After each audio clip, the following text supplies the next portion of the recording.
이 시간 다 같이 찬송가 177장 성령이여 강림하사 찬양하겠습니다. 찬송가 177장 성령이여 강림하사 같이 찬양하시겠습니다. 찬송가 177장입니다. 177장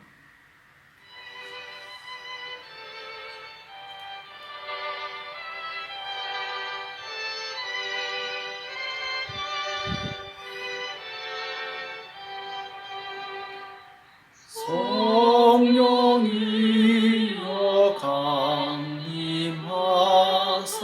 나를 감하시고 애통하며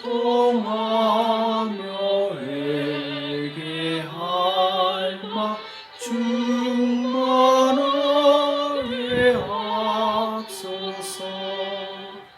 예수여 이오니 나의 기도 들으사 애통하며 회개할 마 충만하게 하소서. 성령이여 강림하사 그 신 권능 주소서.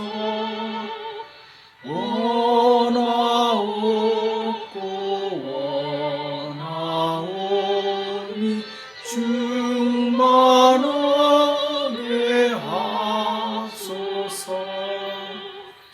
예수여 이오니 나의 기도 들으사 애통하며 회개할 충만하게 하소서. 힘이 없고 연약하나 엎드려서 비우니 성령 강림하옵소서. 충만하게 하소서. 예수여 이오니 나의 기도 들으사 애통하며 회개할 마 충만하게 하소서.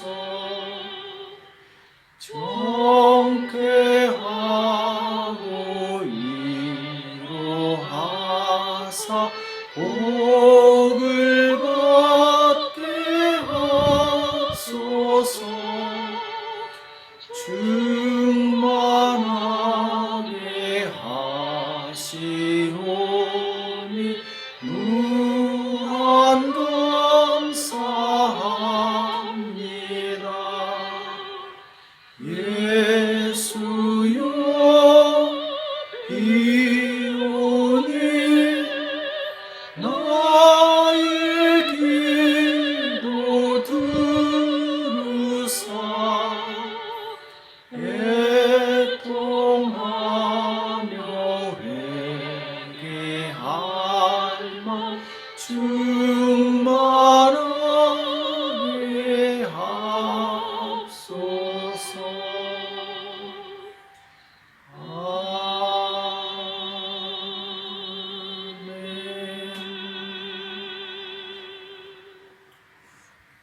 시간 다 같이 기도하겠습니다.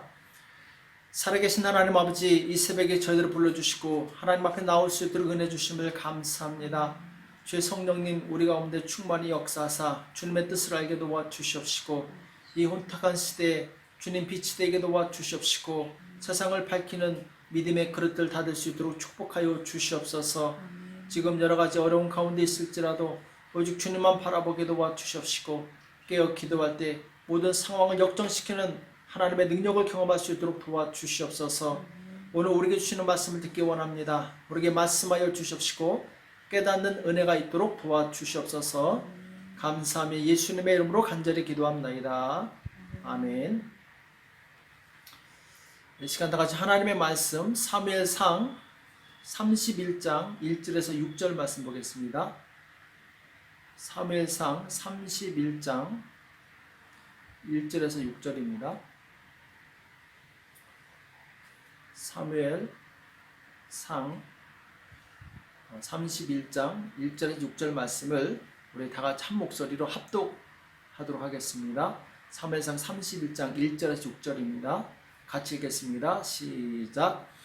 블레셋 사람이 이스라엘을 침해 이스라엘 사람들이 블레셋 사람 앞에서 도망하여 길보아 산에서 엎드러져 죽으니라. 블레셋 사람들이 사울과 그 아들들을 쫓아 미쳐서 사울의 아들 요나단과 아비나답과 말기수아를 죽이니라. 사울이 패전함에 활 쏘는 자가 따라 미치니 사울이 그 활 쏘는 자를 인하여 중상한지라. 그가 병기든 자에게 이르되 내 칼을 빼어 나를 찌르라. 할례 없는 자들이 와서 나를 찌르고 모욕할까 두려워하노라 하나 병기든 자가 심히 두려워하여 즐겨 행치 아니하는지라.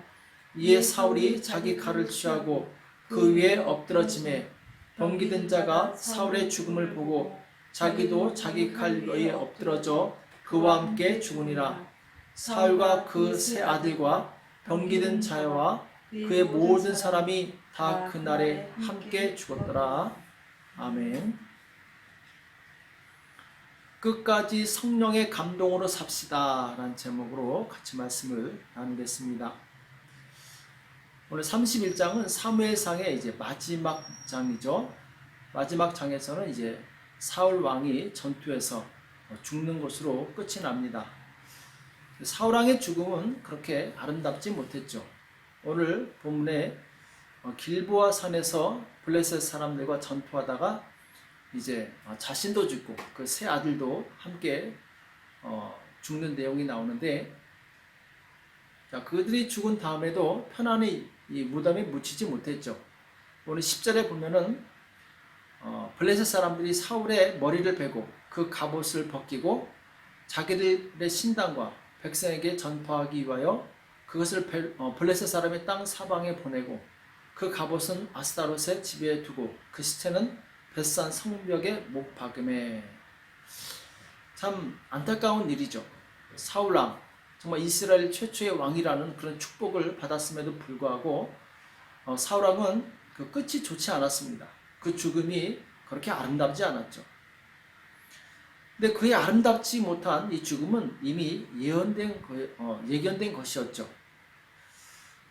사실 이 사울은 사무엘에게 기름 부음을 받고 왕이 되어서 성령의 감동으로 살았을 때, 그때 전쟁에 승리하고 또 하나님과 백성 앞에서 존귀한 그런 이제 영광을 얻게 되죠. 자, 그런데 불순종해서 성령의 감동, 곧 성령이 떠나시니까 폭군이 되어서 변질됩니다. 결국 비극적인 종말을 가져오게 되는데, 오늘 사무엘상의 마지막 시간이기 때문에 이 사울 왕의 일생에 대해서 잠깐 요약하고자 합니다.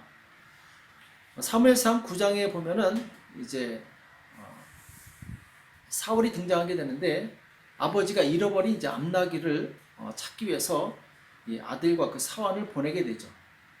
이 사울 왕은 그때 당시 사울은 이제 성실하고 책임감이 있는 청년이었고, 그때 마침 사무엘을 만나서 기름 부음을 받고 그때 이제 여호와 신에 감동되게 됩니다. 예언하게 되고, 또 10장에 보면 이제 제비 뽑아 왕이 되었는데 사람들이 아무리 찾아도 없어요. 봤더니 행구 사이에 숨어 있었어요.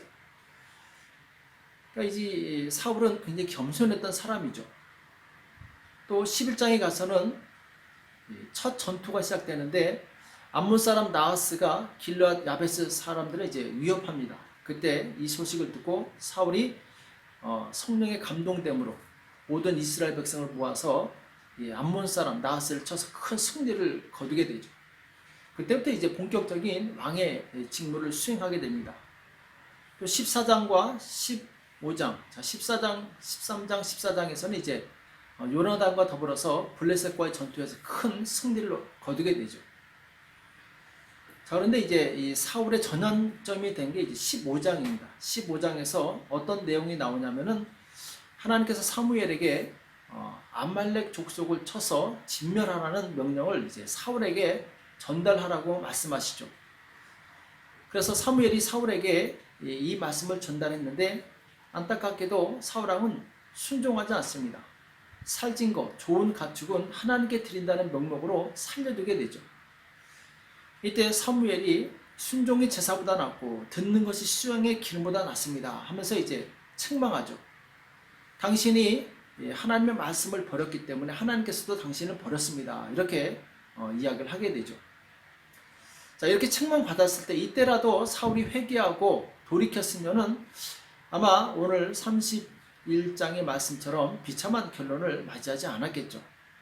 이때 회개하지 않고 그리고 이때부터 이제 잘못된 길을 가게 됩니다. 16장에서는 이제 다윗이 사울 대신 기름 부음을 받게 되는데 다윗에게 성령이 임하는 반면 사울에게는 성령이 떠나고 악신이 임하는 내용이 나오죠. 그리고 18장에서는 결정적으로 전쟁에서 돌아온 사울과 다윗을 보고 여인들이 사울이 죽인 자는 천천히요 다윗이 죽인 자는 만만히로다. 이 말에 분노를 해서 평생 사울은 다윗의 대적이 됩니다. 사실 성령으로 충만하게 되면은 남이 아무리 나쁜 소리를 해도 내가 기분 나빠하지 않고 오히려 축복할 수 있어요. 근데 성령 충만함이 떨어지면 남이 기분 나쁜 말을 할 때 금방 분노하고 혈기를 내죠. 사울이 바로 그 상태입니다. 성령이 떠나가고 나니까 바로 시기심과 그리고 이 탐욕과 미움, 분노가 그 안에 가득하게 돼요. 사실 다윗은 자기 아들뻘 되는 사람이죠. 아들 요나단과 친구니까. 이 다윗을 잘 키우고 그가 자라면은 이 축복하고 더 기뻐했어야 됐는데 오히려 시기심을 냈죠. 19장에 가서는 이제 오죽하면 아들 요나단이 아버지는 왜 다윗을 죽이려고 합니까? 다윗처럼 충직한 신하가 어디 있습니까? 하면서 이제 다윗을 변호합니다. 그때 당시에는 그래 맞다, 네 말이 맞다 하면서도 조금만 기분 나쁜 일이 생기면 이 다윗을 죽이려고 창을 던지고 아주 무섭게 돌변하게 되죠. 그러니까 성령이 있는 사람과 성령이 충만한 사람과 그렇지 않은 사람의 차이가 아주 전형적으로 이 사울에게서 볼 수 있죠.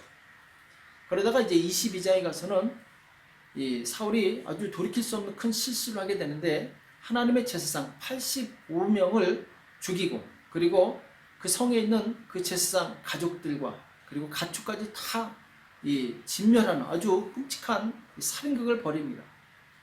이제부터 이제 정신이 완전히 제정신이 아닌 거죠. 자, 24장과 26장에는 이제 다윗이 사울을 죽일 수 있는 두 번의 기회가 나오는데 그때마다 다윗은 사울을 죽이지 않고 살려둡니다. 그리고 내가 이렇게 결백한데 왜 나를 쫓으십니까? 그때마다 사울은 그래 네가 맞다, 내가 잘못했다 이렇게 말은 해놓고 사실은 돌이키면 또 다윗을 죽이려고 하죠. 사실 26장에서는 거의 마지막 기회가 끝났다고 볼 수 있습니다. 그때 이 10광야에서 두 번째로 다윗이 사울을 살려 주었을 때 사울이 다윗에게 내가 복이 있고 큰 일을 행하겠고 반드시 승리를 얻으리라 이렇게 축복까지 해놓고 다음에 또 죽이려고 하죠. 자, 여기서라도 마지막 기회에서 사울이 진짜로 회개하고 다윗을 맞아들였다면 아마 이런 이제 비극적인 결말은 오지 않았겠죠. 그러니까 사울에게는 돌이킬 수 있는 너무나도 많은 기회가 있었어요. 하나님께서 많은 기회를 주셨지만 그 기회를 한 번도 살리지 못합니다. 결국 28장에서는 이미 늦었죠. 그가 아무리 기도하고 그리고 하나님께 부르짖지만 하나님께서 응답하지 않습니다. 하도 안 되니까 엔돌에 있는 신접한 여인에게 갔다가 거기서 이제 충격을 먹고 쓰러지게 되죠. 사울왕의 인생의 황금기가 언제였습니까? 바로 성령에 감동되었을 때요. 성령에 감동되었을 때 사울왕은 적군을 이기고 백성을 보호했습니다. 그리고 많은 사람들로부터 존경을 받고 또 하나님으로부터 인정을 받았죠.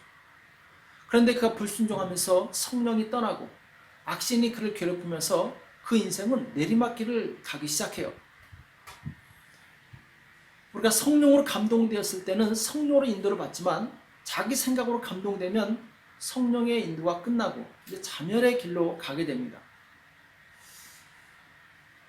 이 사울과 달리 다윗은 철저히 성령의 인도를 받는 사람으로 대조가 되죠. 다윗은 작은 것이라도 하나님께 여쭤봅니다. 모든 것을 하나님께 여쭤보고 철저히 성령의 인도하심을 받아요.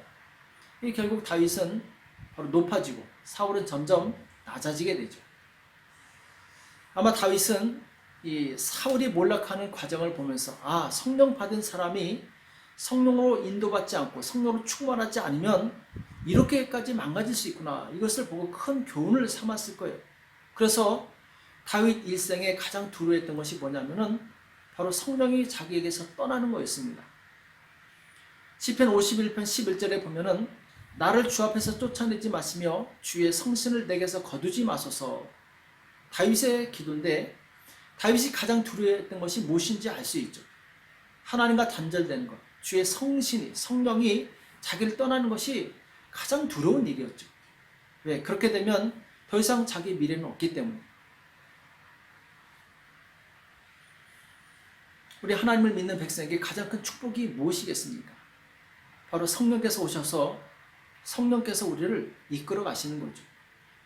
반대로 하나님의 백성에게 가장 불행한 것은 바로 성령을 소멸하는 일이죠. 그래서 데살로니가전서 5장 19절에 보면은 사도 바울이 성령을 소멸치 말며 이렇게 말씀하고 있는데, 자, 신약시대 때 성령님은 떠나지는 않죠. 그러나 여기서 소멸치 말며 이 말씀은 바로 성령은 계시지만 성령과 상관없이 내 생각대로 사는 것을 의미합니다. 썩은 나무에 물을 주게 되면 나무가 살아나는 것이 아니라 오히려 더 빨리 썩죠. 마찬가지입니다. 성령의 감동 없이 육신의 생각을 따라 사는 사람에게 아무리 좋은 말씀을 주어도 그 사람은 변화되지 않습니다. 오히려 점점 더 하나님을 거스를 뿐이죠. 신자로서의 마지막 내리막길은 언제부터 시작됩니까? 바로 내가 분명히 하나님의 말씀을 듣는데 감동이 없어요. 또 정말 많은 말씀을 듣지만 삶의 변화가 없습니다. 그렇다면 이때 우리는 내 신앙에 큰 위기가 왔다는 것을 감지해야 됩니다. 이때 빨리 돌이키고 회개해야 됩니다. 하나님께서는 우리를 사랑하시기 때문에 우리에게 여러 번의 기회를 주세요. 때로는 문제가 생기기도 하고 때로는 말씀을 주시기도 하고, 그런데 그 기회를 주실 때마다 내가 그 기회를 놓치게 되면 결국에는 비극적인 결말을 맞이하게 된다는 거예요. 오늘 사울왕이 하나님의 도우심을 받지 못하고 결국에 비극적인 이 결말을 맞이하게 된 그 원인은 성령을 의지하지 않고 자기 생각을 의지했기 때문에 그렇죠. 그래서 로마서 8장 12절 이하에 보면은 그러므로 형제들아 우리가 빚진 자로 돼 육신에게 져서 육신대로 살 것이 아니니라. 자, 예수 믿는 사람은 이제 육신에게 져서 육신대로 살면 안 된다라는 것이죠. 너희가 육신대로 살면 반드시 죽을 것이로되 영으로서 몸의 행실을 죽이면 살리니 그 성령으로 내 육신의 소욕을 죽이면 그때 나는 살아날 수 있다는 거죠. 무릇 하나님의 영으로 인도함을 받는 그들은 곧 하나님의 아들이라. 내가 정말 하나님의 아들입니까? 구원받은 하나님의 아들이라면 이제 성령의 인도하심을 받아야 돼요. 성령께 여쭤봐야 됩니다. 주님, 제가 무엇을 해야 됩니까? 제가 어떻게 살아야 됩니까? 이것을 항상 성령 하나님께 여쭤봐야 되죠. 그것이 바로 성령의 인도를 받는 삶이죠.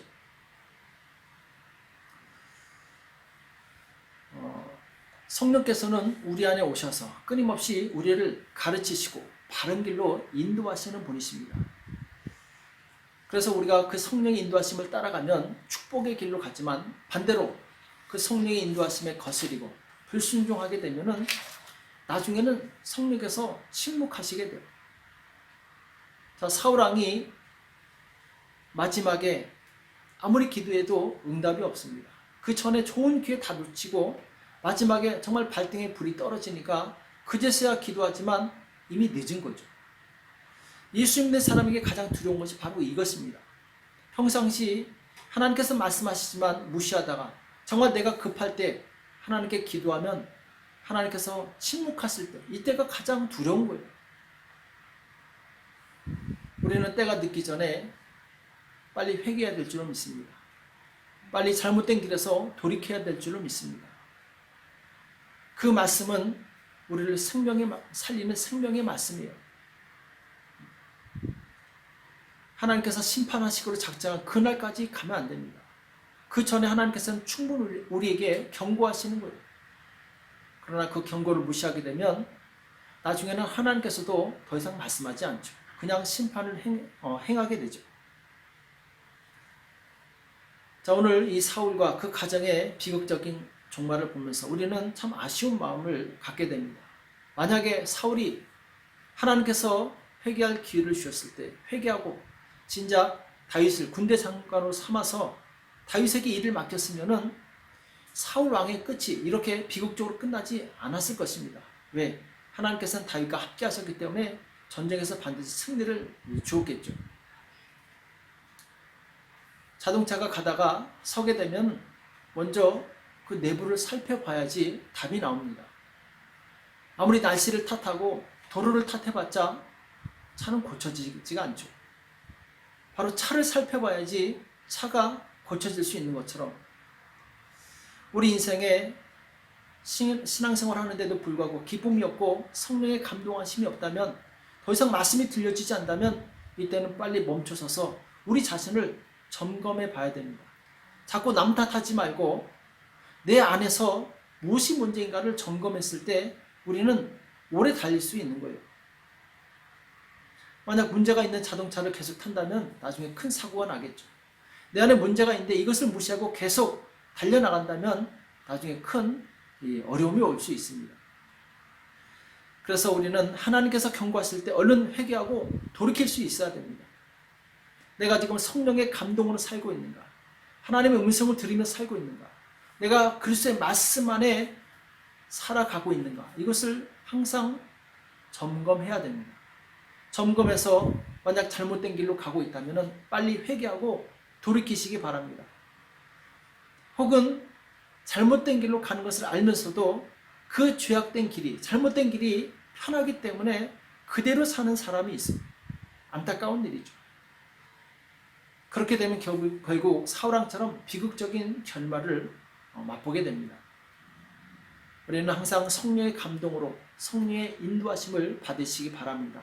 그래서 이 땅에 살아가는 동안에 두렵고 떨리는 마음으로 나의 구원을 이루어가는 저와 여러분이 되시기를 예수님의 이름으로 축복합니다. 기도하겠습니다. 살아계신 하나님 아버지, 오늘 우리에게 말씀하여 주심을 감사합니다. 사무엘상 마지막 장에서 사울이 전쟁터에서 비극적인 그 죽음을 맞이하는 것을 우리가 교훈 삼게 도와주시옵시고, 하나님께서 사울왕 일생에 많은 기회를 주셨지만 그 기회를 살리지 못하고 자기 고집을 꺾지 않아서 결국 비참한 결과를 맞이한 것을 우리가 교훈 삼게 도와주시옵시고, 하나님께서 우리에게 항상 들려주시는 말씀을 듣고 순종하게 도와주시옵시고, 하나님께서 경고하실 때 돌이켜 회개할 수 있도록 도와주시옵소서. 주님, 이 시기에 정말 이 코로나 바이러스로 인해서 모든 것이 마비된 이 고통의 시기에 우리는 환경을 탓하지 말고 먼저 내 안의 죄악을 살피게 도와주시옵시고, 하나님 앞에서 바르지 못한 것, 잘못된 길로 가고 있는 것 다 회개하고 돌이킬 수 있도록 주님 도와주시옵소서. 우리를 하여금 다시 한번 정로를 가게 도와주시옵시고, 진리 안에서 성령의 감동으로 살아갈 수 있도록 우리를 붙들어 주시옵소서. 감사하며 예수님의 이름으로 간절히 기도합나이다. 아멘. 우리 시간 합심해서 간절히 기도하실 때 먼저 우리 안에 있는 어떤 죄가 있는지 점검하시기 바랍니다. 그래서 만약 하나님 뜻 안에서 벗어난 것이 있다면 하나님 용서해 주시고 나를 다시 한번 회복시켜 달라고, 또 말씀을 들을 때 감동이 없고 성령의 감동이 없다면 하나님 다시 한번 내 마음의 기쁨과 감동이 회복될 수 있도록 도와달라고, 또 지금 코로나 바이러스로 인해서 많은 사람들이 고통당하고 있는데 빨리 종식되어서 다시 정상적인 삶으로 살아갈 수 있도록 도와달라고 나라와 민족을 위해서 이 시간 합심해서 간절히 기도하시기 바랍니다. 기도하겠습니다.